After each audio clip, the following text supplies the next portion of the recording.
Good afternoon, everyone. Looking forward to talking with you guys this afternoon. We're going to be covering over the next 2-3 hours mental health. I'm just kidding. We're going to do about as much as I think of this that any of us can handle.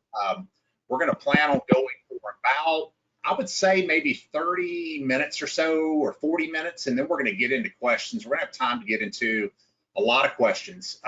Just a housekeeping note before we start to dive in here. This is being recorded. Also, too, we'll be following back up with a copy of these slides so that you guys can have these and can have access to everything that we talk about today, or if there's someone in your organization that wasn't able to make it. Also, too, we're going to be having time for a lot of questions. We have tried to structure this in a way that we can get to a lot of questions. With a group this size, we absolutely won't get to all of them, but the quicker we get them, the more likely it is that we will. So feel free to just drop those in at any time, and then when we get to that section of it, we'll go ahead and we'll start diving into the questions. So we got a lot to cover about mental health parity and the Addition Equity Act, which you're going to hear me refer to as MEPA. I figure that's as good as an acronym as any. Some people use it, but we all know what we're talking about. So as we start to get started, though, just as a disclaimer, especially because we have Tabatha George along with us, who is an attorney. I am not an attorney. This is certainly not legal advice. You need legal questions or tax questions, make sure to address those to your own counsel. This isn't intended to be tax or legal advice. Okay, I'm going to stop for a second and let Tabby, so you guys get a treat. This is one of my favorite things in the world to do, is to sit around and talk to Tabby. I've known her for years. She's wonderful and super, super smart, and you're going to love talking to her. So I'll let her introduce herself, and then I'll tell you a little bit about me. Thank you, Mark. I agree. Mark and I love to chat, and we can do it for a long time about a lot of different things, and definitely about these health plan issues. So thank you, Mark, for inviting me to do this. My name is Tabatha George. I am with the benefits practice. I started my own firm about 3 years ago. Before that, I was with a national labor and employment firm doing benefits law. And before that, I started my practice in New York City after going to Harvard College and Harvard Law School. And I have enjoyed working with Mark immensely for a number of years as he has started his various companies. And yes, we often think that people might find our conversations interesting. I hope you do today. And I appreciate the chance to talk to you about this new piece and interesting and important piece of MEPA. Absolutely. My background is we started working together. A lot of people know me from launching down at the bottom here. There's a company here. You can see that logo called Sky Insurance Technologies. A lot of people know us from that, from ACA reporting service, and that company as well. I'm CEO of it. We do a lot of ACA reporting for lots of people, and obviously it's important that you have a really good compliance attorney, which is why Tabby and I got to know one another. And we grew out of that and launched Self-Insured reporting. Why does all that matter? When we're starting to talk about this NQTL analysis, the comparative analysis, and these new requirements around mental health parity, when I began to look into it, I thought, my gosh, we probably need to be helping our clients in this area, because it's a broad area that really requires an understanding of a compliance. This is a new compliance requirement. It's a requirement on behalf of the employers, very similar in nature to just simply understanding the process of getting everyone compliant in the marketplace at one time, very similar to the first year of ACA reporting. So we know what it's like to go from not existing to 1,000 clients. And it's a little bit like, probably, I guess, like being in a theater when everyone's trying to go out the door at one time. It's challenging in understanding that, but also too, you have to understand, we're going to be talking really structured around, this is SIA, right?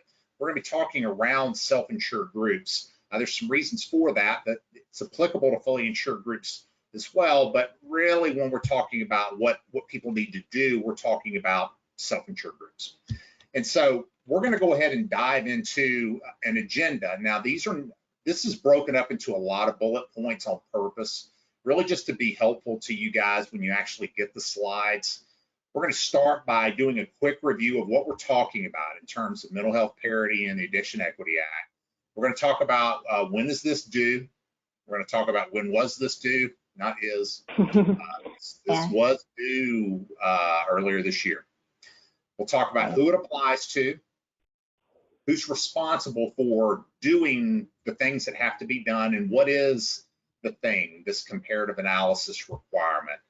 We'll talk a little bit about the quantitative treatment limitations. We'll talk about non-quantitative treatment limitations, which is the big, really the main focus of things, but you really got to do it all. You got to look at the QTLs and the NQTLs. Real quick on what this is. The QTL is anything that limits treatments that you can put a number on. It's quantitative. Non-quantitative is all the rest of the stuff, the way that benefits are limited or maybe not paid out based upon things that are not based upon a number. It'll make more sense in a minute. And then we'll talk about the risk, or what are we really talking about in terms of risk to the employers in the marketplace. Okay, so poll question number one, just as we get started. This is just going to help me and help us to kind of understand a little bit what best describes how much you know now, because I have seen it all, but I'm just curious, kind of, this is a very large group, a very diverse group. I'm curious how you would describe how much you know about NQTL comparative analysis requirements, kind of the overall topic that we're going to be talking about. Would you say you're an expert, you know a lot, you know maybe some, or you know very little? Or today, did you Google what is NQTL analysis, which is something And I would just say, Mark, there's no shame in this because these requirements came out in December of 2020 very quietly. So don't feel bad, answering honestly. Right. Yeah. And they were, of course, tucked in there with the Consolidated Appropriations Act that, oh gosh, exactly. I think there was one or two other things in that law, like surprise billing and transparency and broker commission disclosure. Exactly. Exactly. And it was 2 days after Christmas, so you may have had other things on your mind. Right. Yeah, and that too. Right.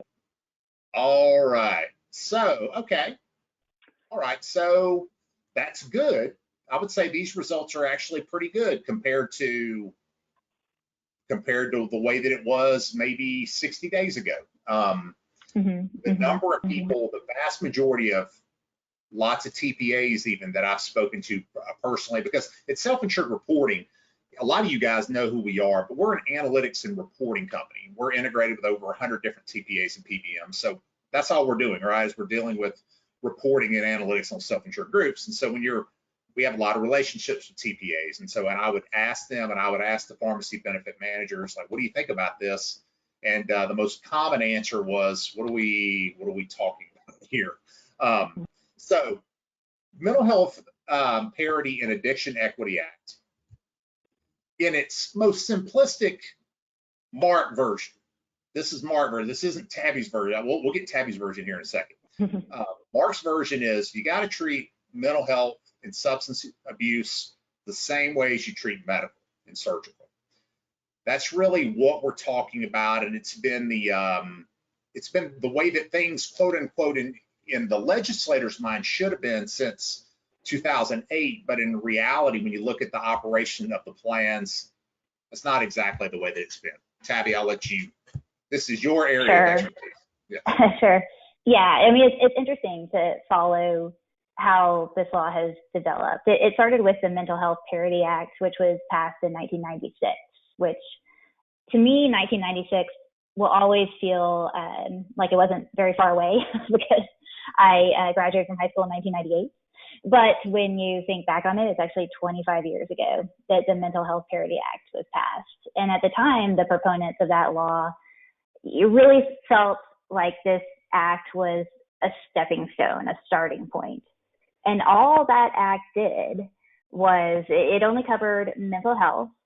It didn't cover substance abuse. And all it did was it said, if you cover mental health in your health plan, then, and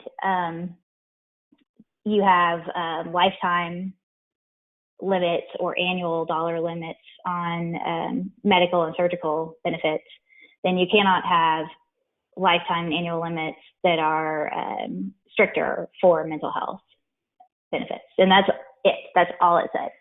And the proponents worked for a long time to pass more legislation to increase the protections for mental health benefits in health plans, and finally in 2008. So that was 14 years later, they finally, it took a long time, and finally substance abuse disorders got in there, and finally they got a lot more coverage in terms of equity. So exactly what Mark is talking about. What types of benefits are covered, you have to look at, and we'll get into this when Mark gets into the kind of nitty gritty of what you're looking at. But instead of only looking at annual and lifetime limits, which of course now under the Affordable Care Act, there are, most plans don't have those limits anymore on mental health or substance abuse disorders. Very few plans can have those limits, and we could get into that, but you can ask those questions later about it, but really it just isn't relevant to most plans. But now instead of only having that, there are so many more protections for parity for these benefits. So that's kind of where we stand now. Yeah. The big thing that, like in the feedback, it's interesting where I sit too, because I've had an opportunity to talk to a very, very diverse group of people as we launched NQTL Analysis Service and are helping employers actually do this. And this is directly something I just took directly from the DOL. Basically, what we're talking about is that you'll see in the big bold there, in writing in an operation, talking about demonstrating the way that your medical plan works, not the way necessarily that it's just written. It's on paper, that's one thing, but how does it begin to work in terms of operations of the plan? And that is really where rubber met the road. We'll talk about here later about how this all came about, but I'm just kind of jumping ahead to that piece. It came about because from whether it's from complaints from plan members or from DOL audits, when you start to dig in the way that these plans actually operate, you find there's actually not parity. There's parity on the surface, but there isn't parity in reality. Right. In terms of, Go ahead. Oh, I was going to say, how you can pick a surgeon versus how you can pick a psychologist, and who's in network and who isn't, and, what kind of choices do you have, all kinds of, exactly as Mark is saying. And the way that, discrimination often happens, it's not on the face of it, it's in the operation. The other thing I want to mention, and I think a lot of you on the call probably know this, but the MEPA only technically applies if you cover mental health or substance abuse in your plan. But because of the Affordable Care Act, number one, a lot of plans are required to cover those things. Number two, if you're a fully insured plan, state law is often going to require that you cover it. And number three, just basically, corporate social responsibility, often, plans are going to cover it even if they're self-insured. So, and, for some reason in your state, mental health or substance abuse disorders aren't an essential health benefit under the Affordable Care Act. So most plans are going to cover it. And then I know with the opioid crisis, it's, covering substance abuse disorders has become a very big deal to both companies and Congress. So, but that is a technicality that's important for MEPA. Yeah, I haven't really seen anyone not, but it is one of those things. It's kind of like the exception we'll talk about, like that, that, the 1% exception that no one applies for, like, like the little, yes, like you could do this, but no one does because we made it almost impossible. Exactly.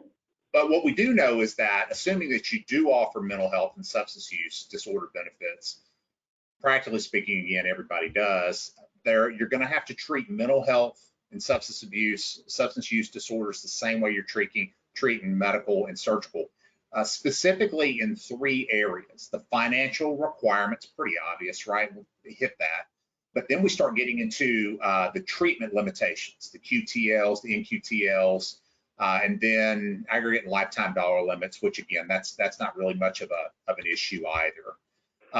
Right. Let me get to the next slide here. Okay, so when was this due? This was due as of February the 10th, which is the question. Tabby, have you ever seen them do something like this? Yeah, no, Mark and I were talking about it earlier, and I said, you know, I've never seen a law pass on December 27th, 2020, and then, you know, written documentation due February 10th, 2021. And Mark had a good thought about this, because I was saying to Mark, I've never seen such a quick turnaround. They always give plans time to comply, you know, much more time than this. And Mark, tell them your thoughts on this, because I thought it was interesting. Yeah, it's interesting. First of all, there's an organization that a lot of people, you could just Google it. It's called the Kennedy Forum. And the Kennedy Forum, I think, started like in 2013 or 14 with Congressman Patrick Kennedy. It's all about pushing forward what we're talking about, mental health and substance use disorders, and trying to get them to be treated truly in parity. And they've been very successful at lobbying and working, like they have model legislation that I think 14 different states have adopted at this point as to become their state regulations and what have you. But the big thing that I've heard from that and from some of the feedback that we've gotten from people in Washington is simply that their thought process is that y'all were supposed to do this years ago. We're not, you know, now I'm just repeating the things that have been referred to me. Is that why would you need more time to be compliant with something that you've had years to do, but you kind of decided not to? But regardless, whether they have or not, it is a new requirement, because it's requiring, this is a quote unquote, I'll read it. You must perform a detailed and ongoing comparative analysis that contains a robust discussion of all sponsored plans to ensure parity, right? So again, this is just getting to, and we all know, and there's a lot of reasons, right? There's a lot of mental health issues. There's significant impacts that are occurring throughout society because of mental illness. Specifically, I'm in Greenville, South Carolina. Actually, I'm in the same, or very close to where SIA's headquarters are. Because of the mental health crisis, there's a massive issues that are occurring right now in the family court system, to where things are ridiculously backed up. Foster care is messed up. There's lots of things that are occurring so there's a lot of pressure points to kind of point back and go, you know, we got to be serious about this. But so the good news is if you did this 7 months ago, then great. For the rest of us, we got some work to do. So let's go to the poll question number 2. This is a curiosity standpoint, and I know for a fact this certainly changed in the past, I would say 3 or 4 months. What percentage of your clients would you say are aware of the fact that they have a requirement of a comparative analysis that was due earlier this year? I'll be curious, because again, this is a very diverse group, from TPAs to PBMs to brokers to employers themselves to it's the cornucopia of SIA, right? So we'll give you guys a second to answer that.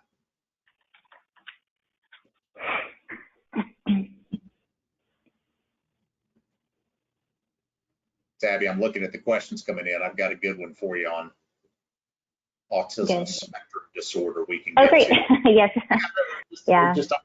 Yeah. So what percentage of your clients are aware? Okay, so 80%, we got, 60% or so, we got a lot of work to do. But that's actually better. Guys, I mean, seriously, 3 months ago, when you talk to people about this, they were Googling it still. So we're making progress as an overall industry, which, by the way, that's important. Just from a, I'll talk selfishly, owning a company called Self-Insured Reporting, is very important that the self-insured marketplace, survives, and that we're able to continue to do a lot of the great work that's occurring in the industry. So that's encouraging. That's encouraging to me. All right, so let me get going back here. Okay, so this has been my world. So I'm going to kind of get into the weeds here a good bit on the things that the DOL will accept and that they won't accept.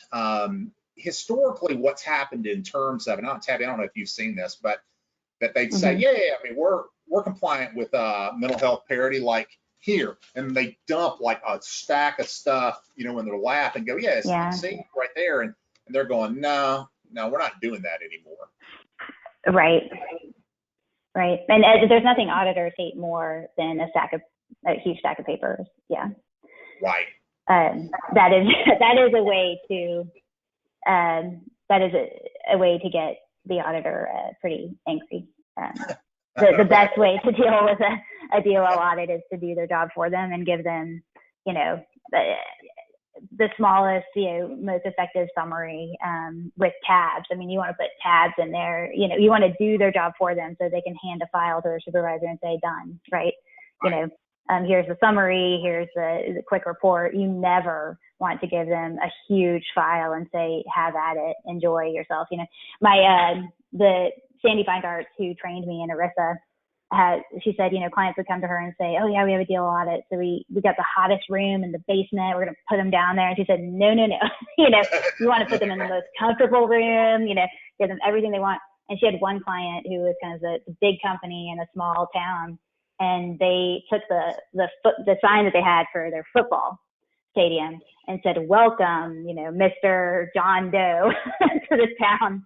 And when he left, there was a zero fine, like no fine. They treated him like a king, and when he got there, they said, we're so excited you're here. We want to do the best job we can as complying. So that's smart. Yeah.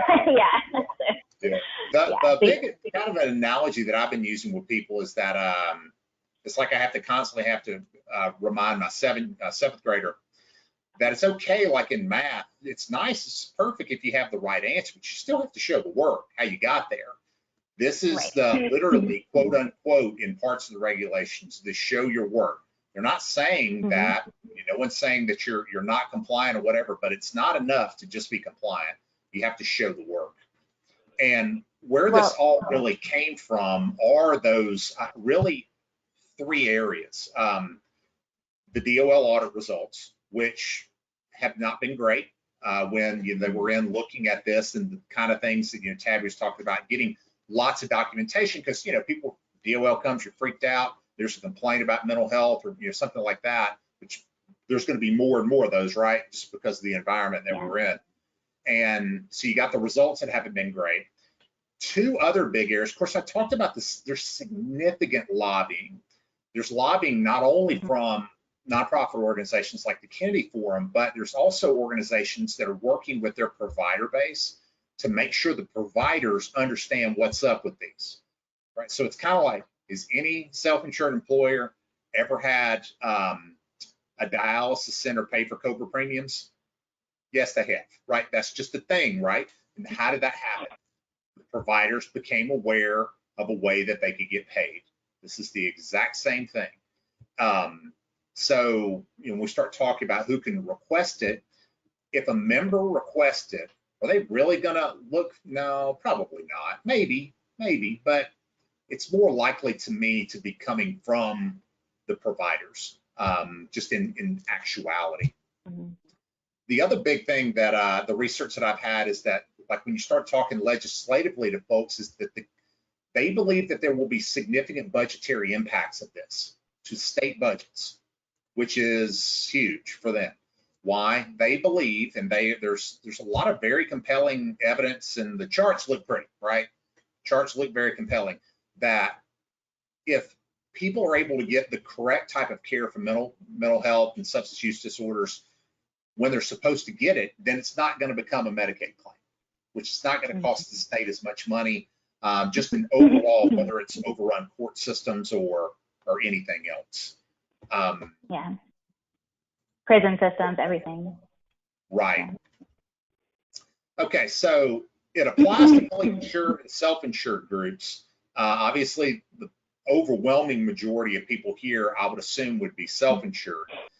If you're fully insured, it's really kind of, I mean, ultimately it's your requirement as an employer, but it's really sort of falling on the insurance carrier. They're kind of the ones handling it. But when it comes to the self-insured plans, it's going to fall on you. And Tabby, that's really the kind of the case across the board for self-insured employers, right? Right. Okay. Yeah, it is. Yeah. I mean, in the end, it's the plan sponsor of a self-insured plan holding the bag being the penalty, the penalty amount. Now, Yeah. what about because we were talking about this earlier, state-based laws though? Right. There are a lot of state-based laws, particularly because of, concerns with mental illness, opioid crisis, substance abuse, crises, all of those. There is ERISA exemptions. There are ERISA exemptions for self-insured plans, and the courts have upheld them. We've seen courts chip away at ERISA exemptions recently, but so far it does not look like they've chipped away at exemptions for state mental health parity laws. So self-insured plans don't need to worry about those. I always keep an eye on state laws and ERISA exemptions, but fully insured plans need to watch state laws and make sure that their carriers are watching them. And there are a lot of state laws. The interesting thing about state laws in this context is that if they enlarge rights for participants under mental health parity, the plan needs to honor those state laws. And it can get pretty tricky because if a state says, okay, you need to cover substance abuse disorders up to, $1,000 in a plan year, then all of a sudden you're covering that. But then there's, then you can't have an annual limit on substance abuse disorders. And so now instead of, having to cover that state-based requirement of $1,000 in a year, you now have to have unlimited because of the federal mandate. So you have to honor the state mandate and then the federal mandate, and you could end up having a pretty big requirement when they work together. Right. So. Well, that's good actually, though, because with the more and more state requirements, I can just imagine how complicated that would just be in dealing with the states on top of the federal regs and. Yes. Yes. So your carrier, So your carrier will be watching that, right? Yeah, should be. Exactly.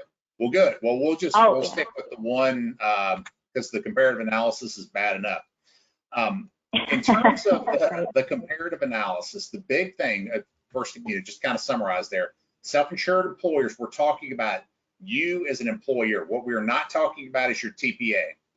It's not your TPA's responsibility. Now, obviously, if they want to stay hired, which we all do, then there's going to be certain things that they're going to have to do. But the big thing you need to understand is that it requires you look at all of your vendors, everything that could potentially impact someone receiving care. So now we're going to get into the weeds here a little bit. The broad areas, the first is annual and lifetime limits. I mean, Tabby, is there anyone, how could you even not have, still have annual lifetimes? What is that, grandfathered plans, I guess? Grandfathered plans, and on non-essential health benefits, okay. I believe you can still have limits. And I don't usually get into the weeds of that with plans. I don't usually need to. Yeah. But that's what I believe is true under the ACA. Okay. But on these benefits are usually essential health benefits. Right. Exactly. And so there's some rules about a 1/3 and 2/3 rule, but in reality, that's not likely an issue, and that's not really what we're here to talk about. The second piece is the quantitative treatment limitations. Seems at the surface very straightforward. Like a lot of things, it's not exactly straightforward. It gets a little bit more complicated, but basically what we're talking about are things that can be measured numerically. The obvious stuff, right? A plan can't impose a financial requirement. Co-pays, co-insurance, deductibles. That's the kind of stuff that we're talking that is more restrictive on mental health and substance use disorder than it does on medical. And so You know, in other words, like if you have a $10 copay for a primary care visit and a $20 copay for seeing a counselor, that's not going to work. Just that's the most simplistic way to look at it. Now, when you start applying that, it becomes a lot more complicated. Now, I want to back up, and I'll answer one question actually that someone's asked, and I can answer this question here as well. Is there a template when that you can know that whether or not you're compliant? The DOL has issued, they have a self-compliance tool, and I'll show you. I actually should be able to pull it up. It'll pretty much make you pray for death. It's terrible, right? And out of a part of that, the new comparative analysis is really required on the NQTL from a legal standpoint. However, in all the documentation they've given us, they also include all the stuff that the DOL does about the QTL. And so another thing that I can mention is that we are awaiting, sometime in the next 9 months, we're going to get some additional guidance about, in a lot more details. The current rumor mill that I'm hearing is that we potentially could see a release of letters that just kind of primes the pump that says, hey, send us your comparative analysis. And I mentioned that to Tab, and you said that happened with HIPAA. Yeah, and maybe not exactly in that way, but they're first with HIPAA after the HITECH Act, when HHS was required to perform a certain amount of audits. The first thing they did was send out letters asking for essentially a desk audit of a number of large hospital systems, and it scared a lot of people, and everyone kind of jumped into compliance. Gotcha. Mm-hmm. And they didn't follow up on a lot of the letters. It was right. Interesting. Yeah, and that was kind of the things that I've heard is that they don't intend to necessarily do it. It's more just kind of a priming the pump. Mm-hmm. There's kind of rumor mill also too. We'll just have to see what they come out with, but it shouldn't be a surprise to anyone if they require you to just mail it, just to submit it. Not necessarily a reporting requirement, kind of like a reporting requirement, I guess. I can tell you they're already asking for all of this analysis in DOL audits currently. So anyone that's currently under audit, they're asking for all of this. Okay, back to the QTL. How do we know that we're applying a copay or a deductible and all the rest of it? What we end up having to do is that there's 6 different categories you break all of your expected claims out into. Inpatient, in and out of network, outpatient, in and out of network, emergency care, and prescription drugs. Then beyond that, you break out the outpatient in network into office visits and everything else. And so basically there's math, right? But the cool thing is it's math. You can do math, we can do math. It kind of is actuarial a little bit because we have to be doing it on expected cost. It's complicated, but it's math. And you're applying something called the substantially all and the predominant test to figure out what deductible, like what are we trying to do? Parity, right? And so that's really what that QTL is all about, is going through all the math to make sure that we're treating everything the same and that you're not being more stringent. And so the rules might look, and because you think about inpatient, sometimes you got copays, sometimes you got deductibles, you might have lots of different financial elements going on there, and co-insurance, what have you.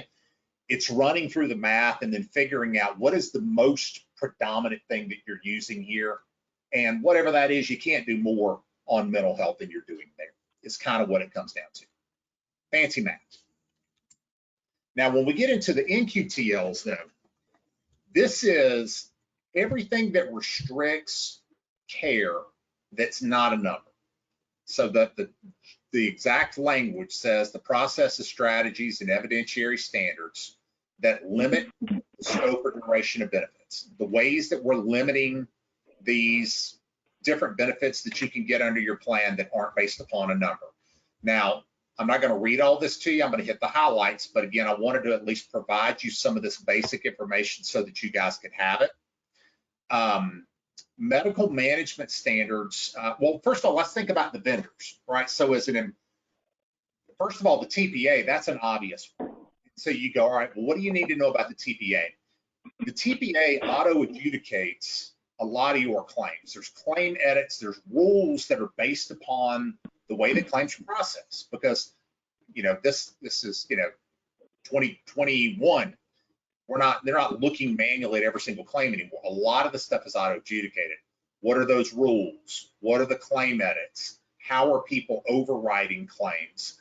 Sometimes there's additional technology that's on top of their platform that will run out other algorithms to pull out claims and to look at certain claims. What are we trying to do? They're trying to prevent abuse. You're trying to do a good job as a TPA. You're trying to pay only the claims that you're supposed to pay, all the rest of that. But from the DOL's perspective, we have to make sure that whatever the rules that you're doing there, we're treating mental health and substance use the same way as medical and surgical. That we're not being more stringent on the mental health stuff than we are on the medical stuff. That's what it's all about.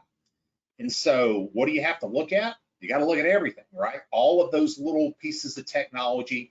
And so as a vendor, the TPA has a lot of work to do. They know that they have a lot of work to do. We talked to a lot of them. They're working on it, and they're trying to lay out this list of NQTLs on behalf of the client that they can give you. This is what we do. Now, as an employer, plan sponsor though, too many of them go, got that taken care of. Nope, that's not it, because you have to do the same thing on the networks. You go, hang on, networks. You have to do it based upon how are providers being admitted into the network? What are the reimbursements levels versus other specialists, as well as versus the benchmark of the Medicare rates? You're having to look at a whole lot of stuff. Back on the TPA, another thing that you really need to do in this self-compliance tool, or at least on an annual basis, is doing a manual audit of denial rates of mental health versus medical and surgical. Are you denying 40% of your mental health claims, but 3% of your medical? That's no bueno. Like, that's not going to fly. And so you have to dig into figuring out what those issues are. But the TPA itself, like, they're really not in a great position to do everything that you have to do, because you also need to do the same thing on the networks, and who is admitting people. Sometimes, you know, the TPA is going to be controlling medical management, utilization review, pre-cert, concurrent review, retrospective review, if that's being employed or whatever. Sometimes they're controlling it, sometimes it's another organization. And so all of that stuff has to be looked at independently, looking at, you know, the different types of restrictions of who is in the network and who's out of the network, step therapy, fail first, the structure of the PBM, you know, which drugs, you know, is everyone's head spinning? It's a lot, right? And so we've come up with a process that we think is comprehensive and kind of goes through it, but there's a lot of work to be done that encompasses something other than just the TPA doing it. And the big thing is that it has to be the way that the plans are working in operation, not just in, like, on the surface of the law, because, you know, on the surface of the law, you go, well, here's the providers. But when you start digging into the CPT codes, you start going, hang on one second. We are reimbursing for these basic CPT codes, psychiatrists and counselors, licensed practical counselors. What is it? Licensed? Get tongue-tied on that one. Licensed, it's a counselor, whatever the term is, LCPE or whatever. We're reimbursing them less than we reimburse basic primary care physicians or this specialty. You have to be looking at that, where you go, all right, we reimburse at 120% of Medicare for counselors, but 160% of Medicare for everything else. All of those things you would never necessarily know right off the bat. Okay, let's go on to the next poll. That'll give me a chance to get a drink of water. I'm going to ask the TPAs only to answer this. Now, I didn't even look how many TPA folks that we have on here, but I'm curious. And again, only TPAs answer. Will you be doing the full comparative analysis on behalf of your clients? I'm just very curious, because I've heard a couple of different things. And so let's just see where you guys come up with that, and it'll give me a chance to look at a couple of questions as well.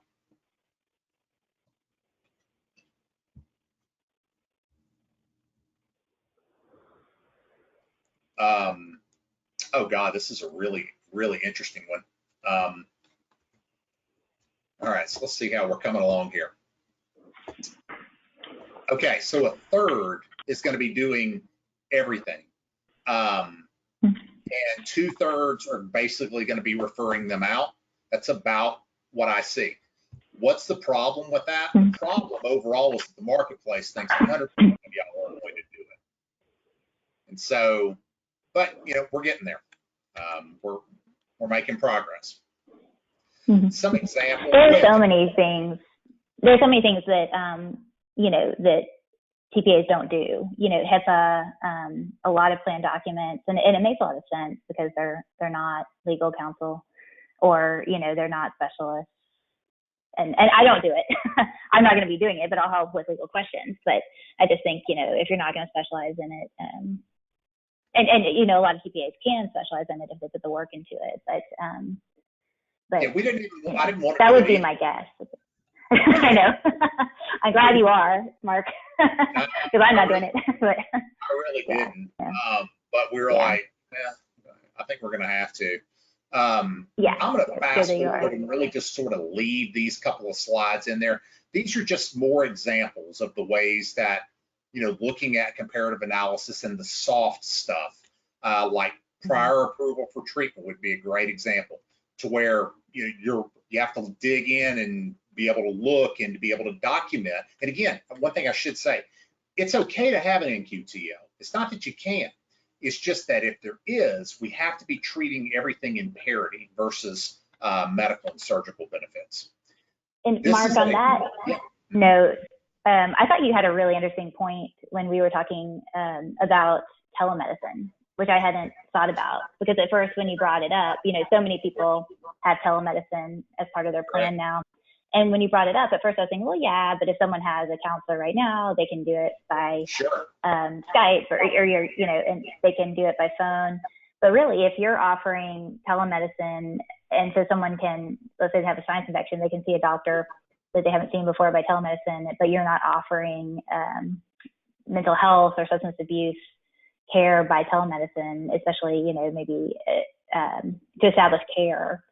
And I think that's, you know, an issue under mental health parity. I think it's really an interesting, and people aren't doing that. I thought that was a really good thought that Mark had. I know.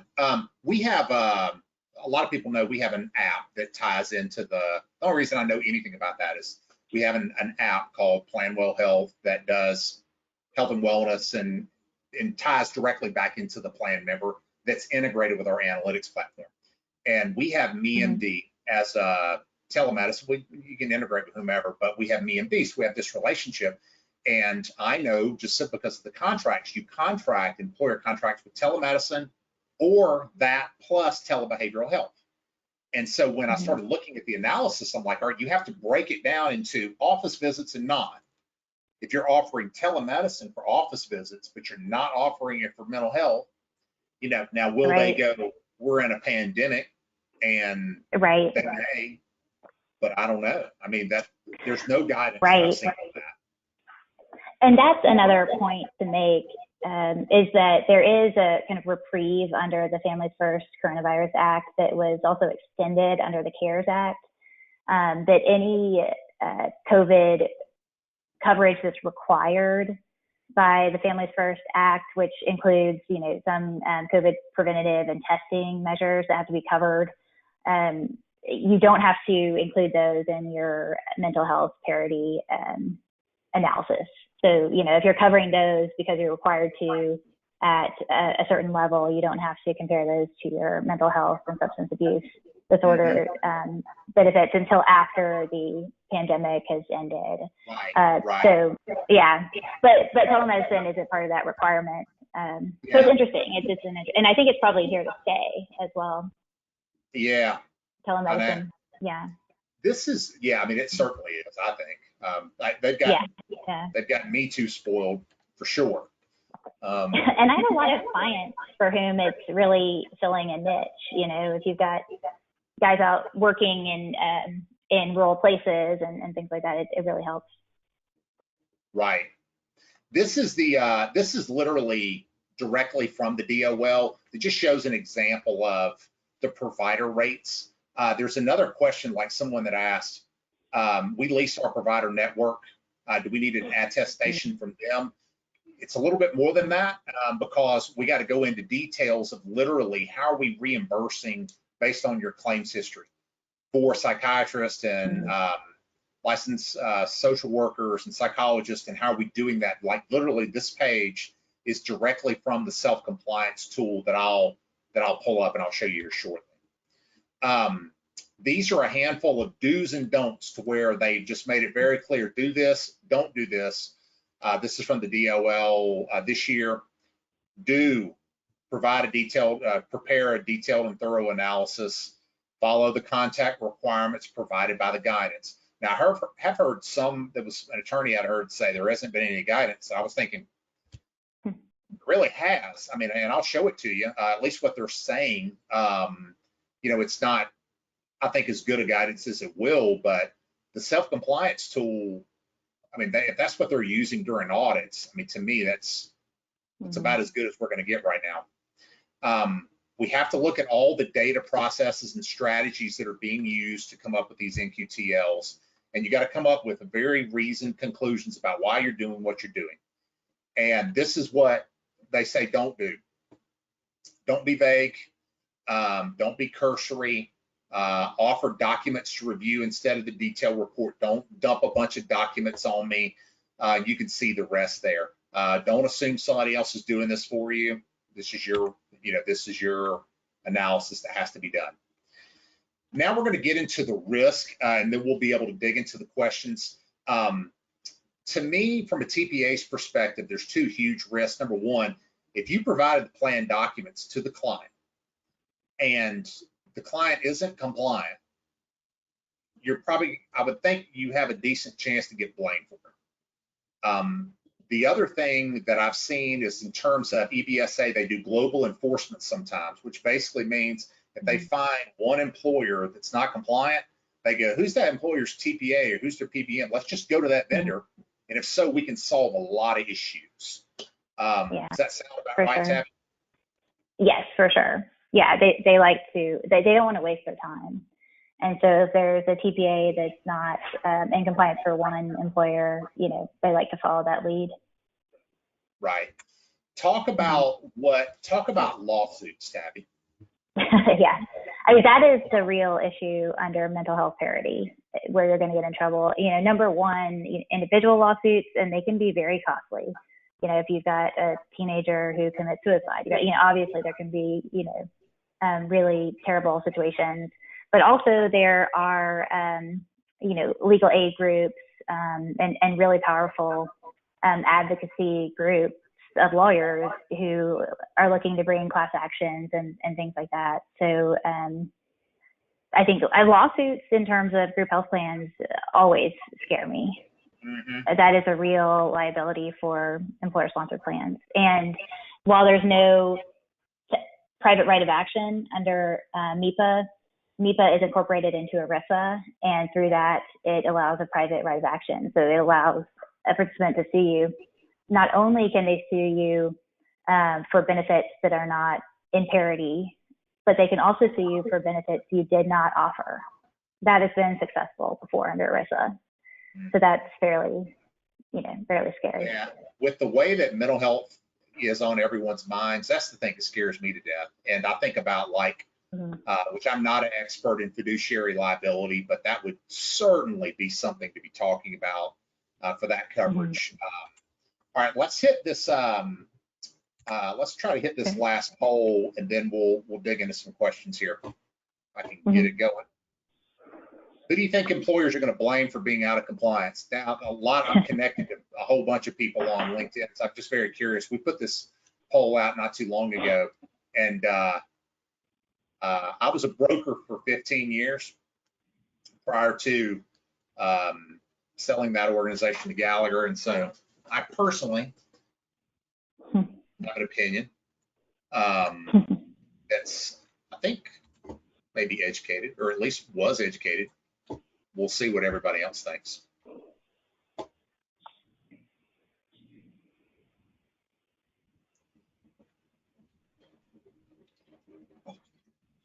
All right, should be getting the results here in just a second. TPA, wow. See, I think it's going to be the broker personally. I think the TPA, but the thing that gets me to where I go, well, you may be right, is that I know also too, SIA represents probably more TPAs than it does brokers, so it may be a little bit more skewed that. Now, certainly whoever provides a plan document, I think that's going to be the person that, probably ought to be talking to the employer and saying, hey, this is what's up. Amy, go ahead and switch to I'm going to have her switch to, you can see down here at the bottom, NQTLanalysis.com. Just go ahead and switch to the website though. And I can kind of walk you guys through a couple of resources. Essentially what that slide is saying is that how are you going to get this thing done? What are our compliance options? You can go to NQTLanalysis.com. There's a lot of video content here that's helpful to you, but you really have 4 options. You can get the TPA to do it if they'll do it. You can get your broker to do it. There's very few people, but I'm certainly there will be a couple that are doing it.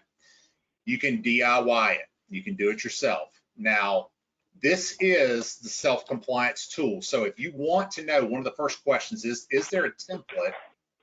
Then yes, you can come here to the website, go to compliance options, come down here and click, check it out here. And then this is the compliance tool. And so the self-compliance tool, it's pretty brutal. Or you can hire someone to do it for you. Shameless plug, we do it for $39.99. It says per year. We're not charging that ongoing. We're not really sure what the renewal rate will be. It's kind of like there's a lot of heavy lifting year 1, and then there's a whole lot less year 2. But by that time, we'll know exactly what the guidelines are and whether or not what to degree that there's reporting or all the rest. One thing I want to bring to your attention that's very helpful is up here at the very top. It's frequently asked questions. This is pretty good. There are a lot of questions in here that, if we don't get to your question or what have you, this is a great spot to kind of go, hey, what do you think about this? All right, so Tabby, there's a question. I want to read this one to you. We were talking about earlier about autism spectrum disorder. Right. It says, I don't know how an employer could justify excluding coverage for autism. However, I can't find it. Nothing stating that it must be covered. Is it still a gray area? Yeah, and it's a good question. So there have been a lot of court cases about this. A lot of states have adopted laws saying that autism is a mental illness so that it is covered by MEPA. Of course, that applies to fully insured plans, less clear about self-insured plans.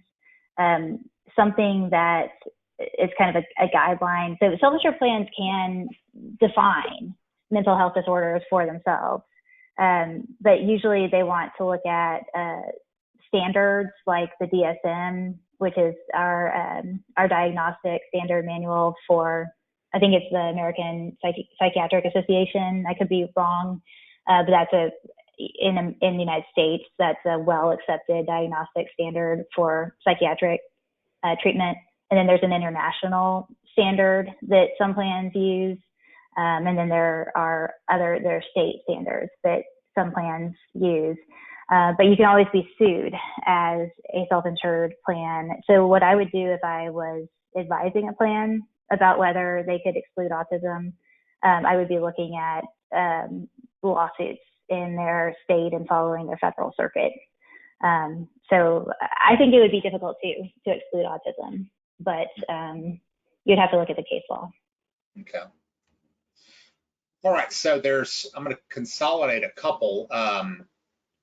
There's a question about like, what if you don't comply or what happens today? Now I'm going to combine a handful of things that I'm seeing here. First of all, if it's requested by the agency, the quote unquote rules that are out there is you have 45 days to provide it. But that also say that it has to be available and already be done on demand. I'm looking at another comment that says they had a client that received an audit request of their NQTL analysis on ABA therapy exclusion. They gave them 5 days to produce it, which Oh, wow. hard to provide. Wait, who gave that to them? I don't know if they were able to provide it or not, but they gave them. It sounds like it was an audit request, DOL audit request, and they gave them 5 days. Wow. Which that kind of lines up a little bit with the chatter. Again, it's chatter, but we certainly need more guidance. But the one thing we do know is we have a whole lot of guidance about enough stuff that has to be done. And so, but again, to me, it's not so much about, it's like what you had said, Tabby, about the lawsuits. It's that you don't have this, you have, members that are coming at you, and who knows now what, with everything that's going on with mental health, what they could pin on you and blame on you about what drug that they didn't have covered, or what therapy they might not have gotten, that they wish they would have gotten a different therapy, or what have you. Right. There's a couple of questions about being a required. This actually works well. Am I required to offer it? No, you're not required. Right. If you don't offer it, would you, let's see here, what type of documentation would you do? And I would say you're not required by the MIPA to offer mental health and substance abuse benefits. Right. You are likely required by some other law to offer it. Right. Yeah. So, yeah. Hey, I did get a comment back. The DOL request was for a 5-day turnaround. Okay, that's interesting. And I would call the DOL agent and say, can we have more time? And start being very friendly with that DOL investigator and see how it goes. But yeah, it's interesting. To say the least. Interesting, like terrible. They're your new best friend. Right, exactly. Yeah. There's a handful of other questions, but I feel like we've hit those. I think that's probably enough, y'all. The site here, as a side note, we're probably like there's like a overall video talking about this, but that session will probably be replaced with a video of this one, because we did, I think, a pretty thorough analysis here today. There's a lot of stuff out here, but this frequently asked questions is super helpful. It should be something that is pretty helpful to you guys. Okay, did it in 58 minutes rather than 2 hours. So there's your, there certainly will be more coming as we get more guidance. In the meantime, we certainly have enough guidance for folks to know that you got a comparative analysis that you got to get done somehow. And so, of course, if we can be helpful, please let us know. There's a lot of information here on the site. I'll see a lot of you guys in Austin, which should be fun. Side note, Austin city limits is the 3 days prior. So that should be pretty fun. Be there for a bunch of concerts with my wife and daughter. The lyrics of the song I'm not particularly excited about, but we'll see. So thank you guys, and I look forward to speaking with you all and maybe seeing you in Austin. Thanks, Tabby, as always. Thank you, Mark, and thank all of you. Yeah, thank you. All right, bye-bye. Bye.